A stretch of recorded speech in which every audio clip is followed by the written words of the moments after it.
Okay, one of my students is working on House of the Rising Sun, having a little trouble with the transitions from chord to chord. So I want to talk about chord formation and chord transitions.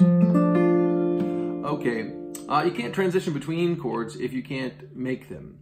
And so the things that I recommend for individual chord practice are to form the chord as a whole, just releasing the pressure. You've seen this in some other videos I talk about. Just form the chord and then release the pressure, but don't take them off the strings, and then put it back and make sure that you've got the sound. And then release it and put it back, release it, put it back, and then gradually increase the distance.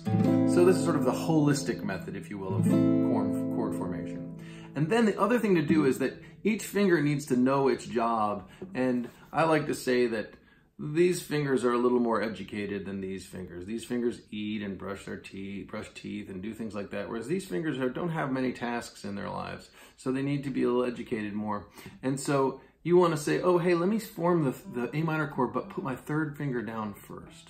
Oh, so, oh, okay. Where is that going? Oh, and I can feel my way around and go, okay, third finger, second finger, first finger. And that way it learns where it needs to go for that chord a little bit. Okay, and then you can, those are the two methods. And you can start from the second finger, etc. Okay, and you can do that, in this case of this piece we're playing right now, it's A minor, C, D minor. I'm playing this as a D minor with F in the bass, for simplicity's sake. And you can do that same method with each chord. For example, you can form the D minor, and I'm playing with the fourth finger at the third fret of the second string, and the second finger at the second fret of the third string, and the first finger at the first fret of the first string. That way you can start third, second, first. Oh, third, second, first. Oh, third, second, first. And you can do that over and over to give your hand the better shape of the chords. Okay, now as we put it in the piece, how do we transition in time?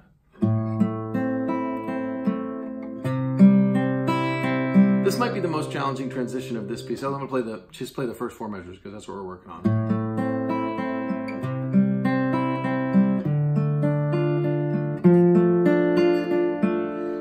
Okay, and then I'll just go back to the downbeat of the next measure. So 1, 2, I did a little different. 3, 4, 1. Okay, I'll do it how I did it the last time. It's sort of simple. If you, instead of playing the C as you normally would, you can actually use your fourth finger, and it simplifies the transition. 1, 2, 3, 4, 5, 6, 1. And you just use your fourth finger.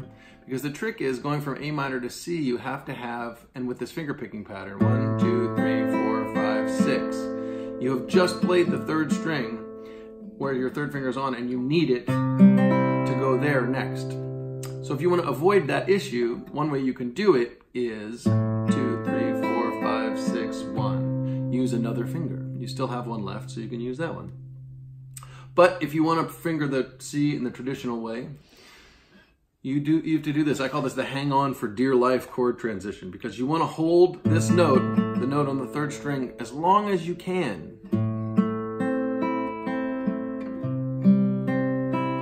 At least past half the duration. So if these are eighth notes, you want to hold it at least past the dotted eighth note. 2, 3, 4, 5, 6.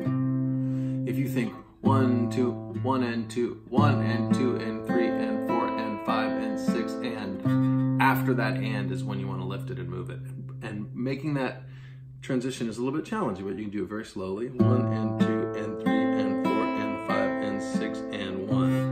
And that's how you're going to get that. Sorry, it's a little buzzy there. 1 and 2 and 3 and 4 and 5 and 6 and 1. And I would practice that just like that, over, 5 or 10 times, and then move on to the next transition. So play C, 1 and 2 and 3 and 4 and 5 and 6 and 1. And lo and behold, the first note of the D minor is just the open string, so you can just let go of the whole the whole C chord, 1 and 2 and 3 and 4 and 5 and 6 and 1.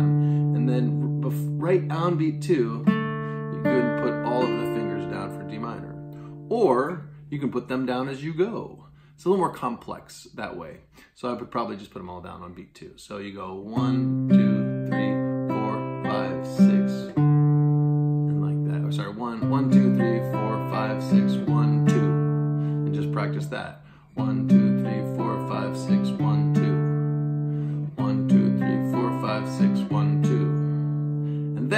last transition, 1, 2, 3, 4, 5, 6, 1, like that.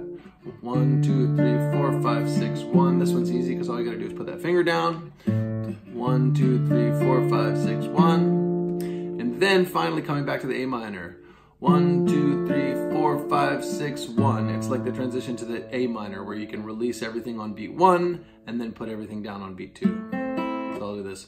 1, 2, 3, 4, 5, 6, 1, 2, 3, 4, 5, 6. I'll do it again. 1, 2, 3, 4, 5, 6, 1, 2, 3, 4, 5, 6. Maybe even to shorten the duration so you can get more repetitions in, you just go 1, 2, 3, 4, 5, 6, 1, 2. 1, 2, 3, 4, 5, 6, 1, 2. Ooh, that's good too. You can play all of the strings. 1, 2, 3, 4, 5, 6, 1, 2.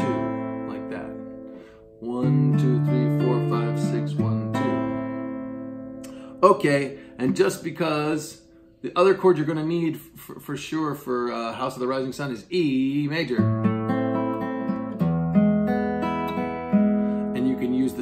The same transition method as you go to the E chord as you've done to all of the other chords that start with an open string, A minor and D minor, where you use the 1, 2, 3, 4, 5, 6, 1, 2. 1, 2, 3, 4, 5, 6, 1, 2. All right, get on it.